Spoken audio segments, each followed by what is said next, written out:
एकनाथ शिंदे यांचा मुख्यमंत्रीपदाचा राजीनामा। महाराष्ट्रात सध्या सत्ता स्थापनेच्या घडामोडींना वेग आला आहे।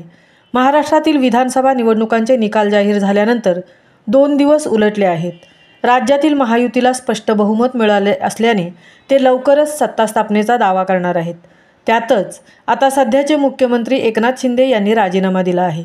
आज एकनाथ शिंदे यांनी राजभवनात दाखल होत मुख्यमंत्रीपदाचा राजीनामा सादर केला आहे। यंदाच्या विधानसभा निवडणुकीत महायुतीने 230 जागांवर विजय मिळवला।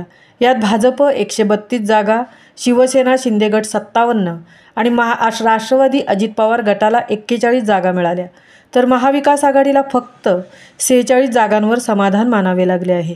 यात काँग्रेस 16 जागा, ठाकरे गट 20 जागा आणि राष्ट्रवादी शरद पवार गट 10 जागा मिळाल्या आहेत। तसेच अपक्ष इतर यांना 12 जागा मिळाल्या आहेत।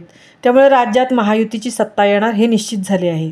सध्या महायुतीच्या गोटात सत्ता स्थापनेच्या हालचालींना वेग आला आहे। त्याच पार्श्वभूमीवर मुख्यमंत्री एकनाथ शिंदे, उपमुख्यमंत्री अजित पवार आणि देवेंद्र फडणवीस हे राजभवनात दाखल झाले। यानंतर अखेर एकनाथ शिंदे यांनी मुख्यमंत्रीपदाचा राजीनामा दिला आहे।